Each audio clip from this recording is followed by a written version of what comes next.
ഏറ്റവും പ്രധാനമായിട്ട് കേരളം ആശ്രയിക്കേണ്ട ഒരു മേഖല കൃഷിയാണ്.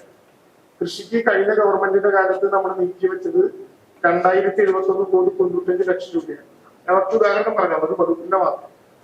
അതിൽ കേന്ദ്രത്തിൽ നിന്ന് ലഭ്യമാകുമെന്ന് പ്രതീക്ഷിക്കുന്നത് 234 കോടിയാണ്. അത് കുറച്ചാലും ആ കേന്ദ്രത്തിൽ നിന്ന് ലഭ്യമാകും എന്ന് കരുതുന്ന മാച്ചിങ് ഗ്രാന്റുകൾ ഉൾപ്പെടെ കൊടുക്കേണ്ട തുക അന്ന് കിട്ടില്ല എന്ന് വെച്ചാലും കേരളത്തിന്റെ തനത് പ്ലാനിൽ നിന്ന് 1837 കോടി 22 ലക്ഷം രൂപ കൃഷിക്ക് വേണ്ടി മാറ്റിവെച്ചിട്ടുണ്ട് കഴിഞ്ഞ ബഡ്ജറ്റ്. അത് ഫുൾ ബഡ്ജറ്റാണ്, പാസാക്കിയതാണ് കേരളത്തിന്റെ നിയമസഭ. അതിന് ഓൾട്ടർനേഷൻ കൊണ്ടുവരുമ്പോൾ കേരളത്തിന്റെ പ്ലാനിൽ 1837 കോടി മാറ്റിവെക്കുകയും സർക്കാരിൽ നിന്ന് കേന്ദ്രത്തിൽ നിന്ന് 234 പ്രതീക്ഷിക്കുകയും ചെയ്ത് 2071 കോടി രൂപ മാറ്റിവെച്ച് കൃഷിക്ക് ഇപ്പൊ കൊടുക്കാൻ തീരുമാനിച്ചിട്ടുള്ളത് 1534 കോടിയാണ്. ഏത് മലയോര സംരക്ഷണത്തിന്റെ രാഷ്ട്രീയവും കഥയാണ് ഇവിടെ പറയുന്നത് നമുക്ക് മനസ്സിലാക്കാം. ഇപ്പോ ചില വാചാരോപങ്ങളുണ്ട് ഇതിനകത്ത്. മലയോര കർഷകരെ ആകെ സംരക്ഷിക്കാൻ വേണ്ടി മലയോര ക്ഷേമം എന്നൊരു ഹെഡിങ് ഉണ്ടാക്കിയിട്ട് അതിലൊരു ഒരു പ്രസംഗമാണ്. മലയോര മേഖലയിൽ പട്ടയ വിതരണത്തിന് തടസ്സമായിട്ടുള്ള എല്ലാ പ്രശ്നങ്ങളും സമയബന്ധിതമായി പരിഹാരം കാണും. ഒന്ന് സുപ്രീം കോടതിയുടെ CHR കേസ്, 1964 റൂള്, പട്ടയ വിതരണവുമായി ബന്ധപ്പെട്ട ഹൈക്കോടതിയിലെ കേസ് എത്രയും പെട്ടെന്ന് പൂർത്തീകരിക്കാൻ സർക്കാരിന്റെ ഭാഗത്തു നിന്നുള്ള നടപടികൾ വേഗത്തിലാക്കി കർഷക താല്പര്യം സംരക്ഷിച്ച് പട്ടയ വിതരണം പുനഃസ്ഥാപിക്കാൻ നടപടി ചെയ്യും. ഇത് ഏജ് നേരിട്ട് കേരളത്തിന്റെ ഹൈക്കോടതിയിലും സുപ്രീം കോടതിയിലും ഇടപെട്ട് കഴിഞ്ഞ് 3-4 വർഷക്കാലമായി നടത്തിക്കൊണ്ടിരിക്കുന്ന കേസാണ്. അത് സ്പീഡിലാക്കാൻ ഇനി ഏജിയുടെ മുഖമോ കോടതിയുടെ വക്കീലിന്റെ മുഖമോ മാറ്റാന്നല്ലാതെ സർക്കാരിന് ചെയ്യാവുന്നത് കോടതിയിൽ ഇതുമായി ബന്ധപ്പെട്ട യുദ്ധങ്ങൾ തന്നെയാണ്. താലൂക്കുകൾ പുനഃസംഘടിപ്പിക്കാനുള്ള പഠനം നടത്തിയാൽ കഴിഞ്ഞ തവണ നമ്മൾ കൊടുക്കണം നിശ്ചയിച്ചാണ്. പക്ഷെ സെൻസസ് ആരംഭിച്ച ഘട്ടത്തിൽ പിന്നെ പുതിയ റവന്യൂ വിഭജനം നടത്താൻ പറ്റില്ല എന്നുള്ളത് മാറ്റിവെച്ചാണ്. അപ്പൊ ചിലത് വാചക കസരത്തായി പോകുമോ എന്നുള്ള പേടിയുണ്ട്. സ്വകാര്യവൽക്കരണമാണ് ഗവൺമെന്റിന്റെ മുഖമുദ്ര എന്ന് ഏറ്റവും വേഗത്തിൽ പ്രഖ്യാപിച്ചു. അതിന്റെ ഭാഗമായി നിക്ഷേപങ്ങളൊക്കെ കേരളത്തിലേക്ക് വന്നതിന്റെ വളരെ കൃത്യമായിട്ടുള്ള കണക്ക് ധാരണയിൽ പറഞ്ഞിട്ടുണ്ട്. MSME 1000 കഴിഞ്ഞ തവണത്തെ ബഡ്ജറ്റിൽ തന്നെ നമ്മൾ പറയുന്നുണ്ട്. MSME 1 ലക്ഷം സൃഷ്ടിക്കാൻ വേണ്ടി 110 കോടി രൂപ ആ ബഡ്ജറ്റിൽ തന്നെ ഇതിൽ മാറ്റിവെച്ചിട്ടുണ്ട്. ഒരു ബഡ്ജറ്റിൽ നിന്ന് മറ്റൊരു ബഡ്ജറ്റിലേക്ക് പോകുമ്പോൾ പുരോഗമനപരമായിട്ടുള്ള നെഹ്റുവിൻ ലെഫ്റ്റ് ഫിനാൻഷ്യൽ കൈകാര്യം ആലോചിക്കുന്ന ഒരു ഗവൺമെന്റ് ചെയ്യേണ്ട ഒരു നടപടിക്രമവും ഇതിലുണ്ടായിട്ടില്ല എന്ന പരാതിയുണ്ട്. പിന്നെ ഒരു കാര്യത്തിലുള്ള സന്തോഷം, കഴിഞ്ഞ ഗവൺമെന്റ് തീരുമാനിച്ച ഒരുപാട് കാര്യങ്ങൾ കുറച്ചുകൂടി നല്ല വാക്കുകളൊക്കെ പ്രയോഗിച്ച് കുറച്ചുകൂടി നമ്മുടെ നാട്ടുഭാഷയിൽ പറഞ്ഞ കുറച്ച് മെനയോടെ നല്ല കുറച്ച് കടുപ്പത്തോടു കൂടി പറഞ്ഞത് വളരെ സന്തോഷമുണ്ട്. അതതുപോലെ തുടരുന്നു. പക്ഷെ വളരെ പ്രധാനപ്പെട്ട ചില കാര്യങ്ങളിൽ ഇപ്പോഴും ആശങ്ക നിലനിൽക്കുന്നുണ്ട്. കഴിഞ്ഞ സ്ത്രീകൾക്ക് സ്ത്രീ സുരക്ഷാ പദ്ധതിയുടെ ഭാഗമായി കൊടുക്കുന്ന 1000 രൂപയുടെ തുടർ നടപടി ഉൾപ്പെടെ കേരളത്തിലെ ആളുകൾ 12 ലക്ഷം പേര് രജിസ്റ്റർ ചെയ്ത് കാത്തിരുന്ന അതുൾപ്പെടെ ഇന്ദിരാ ഗ്യാരണ്ടികളിൽ പറഞ്ഞ മറ്റു പ്രഖ്യാപനങ്ങളടക്കം ഇന്ദിരാ ക്യാൻറ്റീൻ കേരളത്തിൽ എല്ലാവരെയും ആരംഭിക്കാൻ പോകുന്നു എന്ന കഥയടക്കം ഇത്തരം വിഷയങ്ങളെ എങ്ങനെ സമീപിക്കും എന്നുള്ളത് കാത്തിരുന്ന് കാണാം. പ്രാഥമികമായിട്ടുള്ള നിരീക്ഷണമാണ് ഇക്കാര്യത്തിൽ നടത്തിയത്. കുറച്ചുകൂടി ഇനിയിപ്പോ സ്റ്റേറ്റ്മെന്റുകളും എസ്റ്റിമേറ്റ് ഒക്കെ വരാനുണ്ട്, അതിന്റെ ഭാഗമായിട്ടുള്ള പ്രശ്നങ്ങൾ വരാനുണ്ട്. അതുകൂടി നോക്കുമ്പോൾ കുറച്ചുകൂടി മനസ്സിലാകും. അവതരണത്തിൽ നിന്ന് പ്രധാനമായിട്ടും ഇക്കാര്യങ്ങളാണ് നമുക്ക് പിന്നെ മനസ്സിലാക്കാൻ കഴിയുന്നത് എന്നാണ് പ്രധാനപ്പെട്ട കാര്യം. ഈ പറഞ്ഞോളൂ. ഞാനൊരു 3 പ്രധാനപ്പെട്ട പോയിന്റ് മാത്രമേ പറയുള്ളൂ. ബാക്കിയെല്ലാം ബഹുമാനപ്പെട്ട പ്രതിപക്ഷ നേതാവ് പറഞ്ഞു. ഒന്നാമത്തെ കാര്യം, ഈ സ്റ്റേറ്റിന്റെ ഫൈനാൻഷ്യൽ പൊസിഷൻ മോശമാണെന്ന് പറഞ്ഞാണ് ആദ്യത്തെ ഒരു കുറെ പാരഗ്രാഫ്. വാസ്തവത്തിൽ അതിനോടൊപ്പം അവർ പറഞ്ഞു ഈ റവന്യൂ ഡെഫിസിറ്റ് ഗ്രാന്റിന്റെ 14,500 കോടിയോളം നമ്മൾ വെച്ചിരുന്നു. അത് കിട്ടാത്ത സ്ഥിതി. പ്ലാൻ കട്ട് ചെയ്തതിനകത്ത് വലിയ തോതിലുള്ള കട്ടിങ് വന്നിട്ടില്ല. ബാക്കി റവന്യൂ ഒക്കെ ഉണ്ട്. പ്ലാനിന്റെ 5000 കോടി കട്ട് ചെയ്തിട്ടുണ്ട്. പ്രൊപ്പോർഷനേറ്റ് അല്ലാതെ, അതായത് 5000 കോടി കട്ട് ചെയ്താൽ 3 വർഷം മുമ്പുണ്ടായിരുന്ന റവന്യൂ വകുപ്പിന്റെയും കൃഷി വകുപ്പിന്റെയും തുകയേക്കാളും താഴെ പോകേണ്ട കാര്യമില്ല. അപ്പൊ അതൊന്നും പഠിക്കാതെ പറഞ്ഞതുകൊണ്ടാണ് അത് വന്നത്. സ്റ്റേറ്റിന്റെ ഫൈനാൻഷ്യൽ പൊസിഷൻ അത്ര മോശമല്ല എന്നുള്ളത്, നികുതി പിരിവ് വളരെ മോശമാണ് അദ്ദേഹം വീണ്ടും പറഞ്ഞു. മുഖ്യമന്ത്രിയാവുമ്പോൾ അദ്ദേഹം ധനകാര്യമന്ത്രി കൂടി ആവുമ്പോൾ അത് വെച്ചിട്ട് പറയാൻ പാടും. അപ്പൊ സ്റ്റേറ്റ് ഫൈനാൻസസിനെ സംബന്ധിച്ച് CNDIയുടെ റിപ്പോർട്ട് ജൂൺ 16 പ്രസിദ്ധീകരിച്ചാണ്. ഈ ജൂൺ 16 പ്രസിദ്ധീകരിച്ച റിപ്പോർട്ടിനകത്ത് അതിന്റെ 2ാമത്തെ പേജ് സ്റ്റേറ്റ് ഓൺ ടാക്സ് റവന്യൂവിനെ സംബന്ധിച്ച് പൊതുവിൽ സ്റ്റേറ്റുകളുടെ പറയുമ്പോൾ അതിനകത്ത് പറയുന്നു, the top 7 states during 2024-25, the top 7 states whose SOTR contributed up to 60% of revenue receipts were Gujarat, Haryana, Karnataka, Kerala, Maharashtra, Tamil Nadu and Telangana.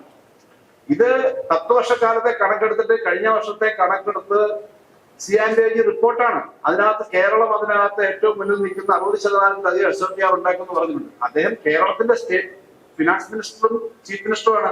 അദ്ദേഹം പ്രതിപക്ഷ നേതാവല്ല. കേരളത്തെ പ്രൊട്ടക്ട് ചെയ്തിട്ട് വേണം ബഡ്ജറ്റ് ഉൾപ്പെടെയുള്ള കാര്യങ്ങളിൽ ധനകാര്യമന്ത്രി അവതരിപ്പിക്കണം എന്നുള്ളത് ഞാനത് പറയുന്നുണ്ട്. അപ്പൊ ആ കാര്യം ഇതിനകത്ത്. രണ്ടാമത്തെ കാര്യം ഞാൻ ആവർത്തിച്ച് പറയാൻ ആഗ്രഹിക്കുന്നത്, ഈ ധനകാര്യ കമ്മീഷന്റെ അവാർഡിനകത്ത് ഇപ്രാവശ്യം റവന്യൂ ഡെഫിസിറ്റ് ഗ്രാന്റ് ഒരു സ്റ്റേറ്റിനും കൊടുക്കണമെന്ന് പറഞ്ഞിട്ടില്ല. റവന്യൂ ഡെഫിസിറ്റ് ഗ്രാന്റ് ഇതുവരെയുള്ള എല്ലാ ധനകാര്യ കമ്മീഷനും കൊടുത്തിട്ടുള്ളതാണ്. കഴിഞ്ഞ വർഷം 4.5 ലക്ഷം കോടിയാണ് കഴിഞ്ഞ തവണ ഇന്ത്യയിലാകെ കൊടുത്തത്. നമുക്ക് 36,000 കോടി ആ ഭാഗം കിട്ടിയായിരുന്നു. അതിനു മുമ്പ് ഒരു വർഷക്കാലത്തേക്ക് 10,000 കോടി കിട്ടിയിരുന്നു. 14ാം ധനകാര്യ കമ്മീഷനും അതിനു മുമ്പ് എല്ലാം കൊടുത്തതാണ്. അപ്പോ ആകെയുള്ള റിസോഴ്സിന്റെ 41% സ്റ്റേറ്റുകൾക്കും 1% ജമ്മു ആൻഡ് കാശ്മീരിൽ ചേർത്ത് 42%മാണ് ഡിവിസി കൊടുത്തഞ്ഞ് താഴോട്ട് കൊടുക്കാൻ അവർ മാറ്റി വെച്ചേക്കുന്ന പണത്തിന്റെ ആകെയുള്ള ഇന്ത്യയിലെ 100 രൂപയിൽ 42 രൂപ കൊടുക്കാൻ തീരുമാനിക്കും. ഈ 42 100 കണക്കാക്കി അതിൽ 1.92 നമുക്ക് കിട്ടുന്നൊക്കെ അറിയാം. അതിന് മേലിലുള്ള പൈസയാണ് ഈ റവന്യൂ ഡെഫിസിറ്റ് ഗ്രാന്റ് കുറച്ച് കൊടുക്കുന്നത്. അപ്പൊ ഇപ്പം വിലക്കയറ്റം അനുസരിച്ച് ഒരു 4 ലക്ഷം കോടിയെങ്കിലും കൊടുക്കണം. ഇതാദ്യമായിട്ടാണ് റവന്യൂ ഡെഫിസിറ്റ് ഗ്രാന്റ് ഈ ധനകാര്യ കമ്മീഷൻ ശുപാർശ ചെയ്യുന്നത്. ഇത് ധനകാര്യ കമ്മീഷന്റെ ആക്ഷൻ ടേക്കൺ റിപ്പോർട്ടാണ് കേന്ദ്ര ഗവൺമെന്റ് അംഗീകരിച്ച്. ആക്ഷൻ ടേക്കൺ റിപ്പോർട്ടിനകത്ത് 6ാമത്തെ പോയിന്റ് ആയിട്ട് പറയുന്നത് assessment of state finances and granting of revenue of states എന്ന് പറഞ്ഞിട്ട് ധനകാര്യ കമ്മീഷൻ ഒരു സ്റ്റേറ്റിനും പണം കൊടുക്കണ്ട എന്നാണ് പറഞ്ഞേക്കുന്നത്. പക്ഷേ അതിന് തൊട്ടുമുമ്പത്തെ പോയിന്റിൽ സാധാരണ ഗവൺമെന്റ് അംഗീകരിക്കുകയാണെങ്കിൽ the government has accepted the above recommendation ആണ് അതിന്റെ തൊട്ടുമുമ്പത്തെ പോയിന്റ് പറഞ്ഞിരിക്കുന്നത്. ഇതിനകത്ത് ഈ RD ഗ്രാന്റ് കൊടുക്കണ്ട എന്നുള്ള പോയിന്റിനകത്ത് എന്താ സെൻട്രൽ ഗവൺമെന്റ് പറഞ്ഞേക്കുന്നത് നിങ്ങൾ ശ്രദ്ധിക്കേണ്ടതാണ്. The government takes note of the above assessment of the commission. തൊട്ട് മേലത്തെ point the government has accepted the above recommendation of the commission. Accept ചെയ്തു, ഇത് നോട്ട് ചെയ്തിട്ടേ ഉള്ളൂ എന്ന് പറഞ്ഞാൽ ഇനിയും ഇത് തീരുമാനിച്ചിട്ടില്ല. അപ്പൊ ഈ 6 ലക്ഷം കോടി രൂപ ഇന്ത്യയിലെ സംസ്ഥാനങ്ങൾക്ക്, 6 ലക്ഷം എന്ന് പറഞ്ഞാൽ ഇപ്പോഴത്തെ കറന്റ് പ്രൈസസിൽ ഞാൻ ഊഹിച്ചതാണ്. കഴിഞ്ഞ പ്രാവശ്യം കൊടുത്തത് 4.5 ലക്ഷം കോടി രൂപ. അതിനകത്ത് നമുക്ക് 36,000 കോടി കിട്ടി. അതേപോലെ ഇന്ത്യയിലെ സ്റ്റേറ്റുകൾക്ക് ഇത് കൊടുക്കേണ്ടതാണ്. ആ റൈറ്റ് നമ്മൾ വിടാൻ പാടില്ല. അത് രാഷ്ട്രീയ തർക്കത്തിന് വേണ്ടി ഇടതുപക്ഷം വെച്ച ബഡ്ജറ്റിനകത്ത് ഞങ്ങൾ ബഡ്ജറ്റ് അവതരിപ്പിക്കുമ്പം ഈ റിപ്പോർട്ട് വന്നിട്ടില്ല. അതിനുശേഷമാണ് റിപ്പോർട്ട് വന്നത്. അപ്പൊ ഞങ്ങൾ കേന്ദ്ര ഗവൺമെന്റുമായി ബന്ധപ്പെട്ടു, ചില മെമ്പർമാരുമായിട്ട് ഉൾപ്പെടെ ബന്ധപ്പെട്ടു. അവർ പറഞ്ഞു ഗവൺമെന്റ് തീരുമാനം എടുത്തിട്ടില്ല, ഇത് ഓപ്പൺ ആയിട്ട് ഇട്ടേക്കുവാണ്, നോട്ട് ചെയ്തിട്ടുള്ളൂ, തീരുമാനം വന്നേക്കാം. അതുകൊണ്ട് ഞങ്ങൾ ആ പോയിന്റ് അവിടെ ഇട്ടു. എന്താ വെച്ചാൽ ഇത് ആർഗ്യൂ ചെയ്ത് മേടിക്കേണ്ടതാണ് സെൻട്രൽ ഗവൺമെന്റിൽ നിന്ന്. അത് മേടിക്കണം. നിയമസഭ പ്രമേയം ഉൾപ്പെടെ പാസ്സാക്കുകയും ഫൈറ്റ് ചെയ്യുകയും വേണം. അദ്ദേഹത്തിന് ഒരു മാതൃകയായിട്ട് എടുക്കാവുന്നത് അദ്ദേഹത്തിന്റെ പാർട്ടി നേതാവായിട്ടുള്ള ഹിമാചൽ പ്രദേശ് മുഖ്യമന്ത്രി കഴിഞ്ഞ 2 മാസം മുമ്പ് ഡൽഹിയിൽ പോയിട്ട് കേന്ദ്ര ധനകാര്യമന്ത്രിയും മറ്റു മന്ത്രിമാരെയും കണ്ടു പറഞ്ഞു ഞങ്ങൾക്ക് റവന്യൂ ഡെഫിസിറ്റ് ഗ്രാന്റ് ഉണ്ടായിരുന്നു, പക്ഷേ ഇപ്രാവശ്യം വെച്ചിട്ടില്ല. 10,000 കോടിയാണ് ഹിമാചൽ പോലുള്ള ചെറിയ സ്റ്റേറ്റിന് ഒരു വർഷത്തെ നഷ്ടം വേണമെന്ന് പറഞ്ഞു. അപ്പൊ അതുകൊണ്ട് ആ ബഡ്ജറ്റിനകത്ത് ആ ഭാഗം പ്രസംഗിച്ചതൊക്കെ ഇരിക്കട്ടെ, പക്ഷെ ഇത് മേടിച്ചെടുക്കാൻ വേണ്ടിയിട്ട് അവർ ശക്തമായ നിലപാടെടുക്കണം. നിയമസഭ തന്നെ പ്രമേയം പോലും പാസ്സാക്കണം, ഡൽഹിയിലേക്ക് പോകണം. അതാണ് റവന്യൂ ഡെഫിസിറ്റ് ഗ്രാന്റിനെ പറ്റി അദ്ദേഹം ആദ്യത്തെ ഭാഗത്ത് പറഞ്ഞിരിക്കുന്ന പ്രസംഗത്തെ പറ്റി പറയുന്നത്. അത് സ്റ്റേറ്റിന്റെ റൈറ്റ് മേടിച്ചെടുക്കേണ്ടതാണ്. ബാക്കി കാര്യങ്ങളെല്ലാം അവിടെ പറഞ്ഞു. മൂന്നാമത്തെ ഒറ്റ കാര്യം മാത്രം, വ്യക്തമായ കാര്യങ്ങൾ പിന്നീട് നമുക്ക് കുറെ കാര്യങ്ങളുണ്ടെങ്കിൽ നിങ്ങളത് പിന്നീട് പറയാം. നികുതിയുടെ കാര്യത്തിനകത്ത് റവന്യൂ സൈഡ് കാണിച്ചിട്ടില്ല, പക്ഷെ നികുതിയുടെ കാര്യത്തിൽ വളരെ സീരിയസ് ആയ ഒരു കാര്യം വന്നിട്ടുണ്ട്.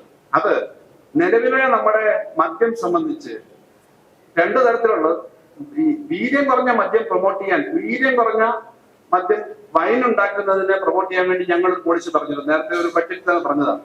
അതെന്ന് പറഞ്ഞാൽ കേരളത്തിലെ ഫ്രൂട്ട്സിനെ ഉപയോഗിച്ചിട്ട് മദ്യം ഉണ്ടാക്കുമ്പോൾ അതിൽ വൈനിന്റെ അതേ റേറ്റ് തന്നെ 86% വൈനിന്. ബിയറിനാണെങ്കിൽ 120% വരെയുള്ള 116% ബിയറിന്. വിദേശ മദ്യത്തിന് 251%. പക്ഷെ കേരളത്തിൽ വലിയൊരു ആവശ്യം ഉണ്ടായിരുന്നു, വീര്യം കുറഞ്ഞ ആൽക്കഹോൾ വൈൻ. ഫ്രൂട്ട്സിൽ നിന്ന് എടുക്കുന്നത് ആൽക്കഹോൾ വൈനും ഫ്രൂട്ടിൽ നിന്ന് എടുക്കുന്നത് വൈനായിട്ട് കണക്ക് വെക്കുന്നത്. ബിയർ വേറൊരു കാറ്റഗറിയാണ്. അതേസമയം ആൽക്കഹോളിനകത്ത് എത്ര വെള്ളം ചേർക്കുന്നോ അല്ലെങ്കിൽ എന്താണോ അത് ലൈറ്റ് ആക്കുന്നോ അനുസരിച്ചിട്ടാണ് അതിന്റെ ഈ ലഹരിയുടെ പ്രസക്തി വരുന്നത് ആൽക്കഹോൾ. അങ്ങനെ ഒരു 0.5% മുതൽ 10% വരെ വീര്യമുള്ള മദ്യത്തിന് 120% പുതിയൊരു നികുതി ഫിക്സ് ചെയ്തിരിക്കുന്നു. രണ്ടാമത്തത് 10 മുതൽ 20% വരെയുള്ള മദ്യത്തിന് 175% ഫിക്സ് ചെയ്തിരിക്കുന്നു. വിദേശ മദ്യത്തിന് 251%. അവിടെയാണ് 120% വളരെ വീര്യം കുറഞ്ഞ ഒരു മദ്യം കൂൾ ഡ്രിങ്ക്സ് പോലെ വ്യാപകമായി ഉപയോഗിക്കാൻ നിർബന്ധിതമാക്കുന്ന തരത്തിലേക്ക് ഒരു സാധനം വരികയാണ്. ഇതുവരെ കേരളത്തിൽ ഇതെനിക്കറിയുന്നതെന്ന് വെച്ചാൽ ധനകാര്യമന്ത്രി എന്ന നിലയിൽ ടാക്സിന്റെ കാര്യങ്ങളൊക്കെ പലപ്പോഴും വരുമല്ലോ. അപ്പൊ അങ്ങനൊരു കാര്യം ഈ ബഡ്ജറ്റിനകത്തോട് ഒടിച്ചു കടത്തിയിട്ടുണ്ട്. വിശദമായ കാര്യങ്ങൾ നോക്കിയാൽ മതി. പ്രാഥമികമായിട്ട് അത് കേട്ടതെന്നുള്ളതാണ് പറയുന്നത്. അങ്ങനെ വന്നാൽ ഈ മദ്യത്തിന് കാരണം മദ്യം ഒരു ഈസി ഡ്രിങ്ക് ആയിട്ട് ധാരാളം നർത്തകത്തിലേക്ക് വീര്യം കുറഞ്ഞ മദ്യമാണല്ലോ. 0.5% തൊട്ട് 10% വരെ കുടിക്കാവുന്ന മദ്യം. അതിന് ബിയറിന്റെ മാത്രം ടാക്സ് എന്ന് പറഞ്ഞ സാധനം വരുമ്പോ ചെറിയൊരു കാര്യമല്ല. അതാണ് ഈ ബഡ്ജറ്റിനകത്ത് ഏറ്റവും പ്രധാനപ്പെട്ട ഒരു ടേക്കായിട്ട് വന്നേക്കുന്നത്. അപ്പൊ ഇത്തരം കാര്യങ്ങളൊക്കെ ഇതിനകത്തുണ്ട്. ബഡ്ജറ്റ് വിശദമായി നോക്കുമ്പോൾ ഞങ്ങള് നിയമസഭ അംഗങ്ങളുടെ നിലയിൽ കഴിഞ്ഞ പ്രാവശ്യം ഉണ്ടായിരുന്നതിനകത്ത് ഏതൊക്കെ കുറച്ചു എത്ര അക്കൗണ്ട് ഒന്നും ഇപ്പോഴും കൃത്യമായി മനസ്സിലാവാത്ത ഒരു പ്രശ്നമുണ്ട്. അടുത്ത ദിവസങ്ങളിൽ നോക്കും. സബ്ജക്ട് കമ്മിറ്റി ഇല്ലാത്തതുകൊണ്ട് ഇനി അടുത്ത ദിവസങ്ങളിൽ വിശദമായി നോക്കേണ്ടി വരും. പക്ഷെ ഇങ്ങനെയുള്ള ചില കാര്യങ്ങൾ വന്നേക്കുന്നു എന്നുള്ളത് പൊതുവിൽ കേരളത്തിൽ ഇങ്ങനെ സാമ്പത്തികമായ പ്രശ്നമാണെന്ന് പറഞ്ഞിട്ട് സ്വകാര്യവൽക്കരണത്തിന് ന്യായം, ഇങ്ങനത്തെ ന്യായം, അത് അപകടകരമായ ഒരു അവസ്ഥ ഉണ്ടെന്നത് പറയാൻ വേണ്ടി മാത്രമാണ് ഈ പോയി.